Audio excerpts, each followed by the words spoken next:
আপনার কাছে যদি কোনো মেসেজ আসে, সেটা কোনো মেয়ের কাছ থেকে হোক বা ছেলের কাছ থেকে হোক, কোনো বিধর্মী যদি ইসলাম গ্রহণ করার জন্য আপনাকে মেসেজ দেয়, আপনার সর্বপ্রথম কাজটা হচ্ছে মেসেজটা না দেখা।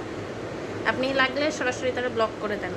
কারণ বাংলাদেশে অনেক ওলামায়ে কেরামরা আছে, অনেক মসজিদ আছে, অনেক ইমাম আছে। কারো যদি মুসলিম হওয়ার ইচ্ছা হয়, সে ডিরেক্ট ওইখানে যাবে, সে আপনার কাছে আসবে না। আমি অনেক দিন ধরে এরকম পোস্ট দেখতেছি, যেহেতু আমি একটা গ্রুপের অ্যাডমিন। আমি মনে করছি এগুলো হয়তো ফেক পোস্ট, বাট এখন আমি দেখলাম পোস্টগুলো ফেক না। এখন বিভিন্ন বিধর্মী স্পেশালি ছেলেরা মেয়েদেরকে একটা ট্র্যাপে ফেলার জন্য তাদেরকে ফ্রেন্ড রিকোয়েস্ট পাঠায়, মেসেজ দেয় যে সে মুসলিম হইতে চায়, মুসলিম সম্পর্কে জানতে চায়। আর আমরা মেয়েরা অনেক আবেগী, আমরা তাদেরকে এসব জানাইতে গিয়ে তাদের সাথে দিনের পর দিন কথা বলতে থাকি, কানেকশন বাড়াইতে থাকি। তারপর তারা কোনো না কোনোভাবে আমাদেরকে তাদের ধর্মের প্রতি অ্যাট্রাক্ট করে দেয়। তারা তাদের একটা মেসেঞ্জার গ্রুপে অ্যাড দেয়, বলে যে তারাও নাকি ইসলাম গ্রহণ করতে চায়। পরে তারা এমনভাবে কিছু কথা বলে যাতে আপনি নিজেই ডিস্ট্র্যাক্ট হয়ে যান।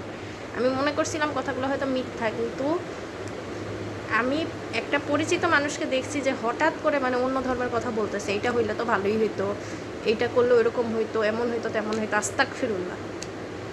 এটা হচ্ছে যে মুসলিম সমাজকে স্পেশালি যারা মেয়ে, তাদেরকে অন্য পথে নিয়ে যাওয়ার জন্য একটা ট্র্যাপ। আর সব থেকে খারাপ লাগে এই কথাটা শুনতে, আপনার ইমানি শক্তি যদি বেশিই হয়, আপনি কোনোদিন কোনো ছেলের সাথে ফাওগে যাবেন না। তো একটা ছেলে আপনাকে যদি এসব বলে যে আমি মুসলিম হইতে চাই, আপনার আমার সাহায্য লাগবে, আপনার কি দরকার সাহায্য করার? আপনি কিভাবে সাহায্য করবেন? আপনি কে? আপনার মাথায় এটা রাখতে হবে। আপনি উল্টা সাহায্য করতে যে আপনি নিজেই পথভ্রষ্ট হয়ে যাবেন, আল্লাহ মাফ করুক। কারণ প্রথম ভুলটা আপনি যেটা করেন, আপনার ইমানি শক্তি এত বেশি থাকলে আপনি কখনো একটা ছেলের সাথে ফাওগে যাবেন না। তাই এইসব মেসেজ যদি আপনার কাছে আসে, ডিরেক্ট ব্লক। আর কোনো দিকে তাকানোর দরকার নেই, যদি নিজের সম্মান নিজে বাঁচাইতে চান।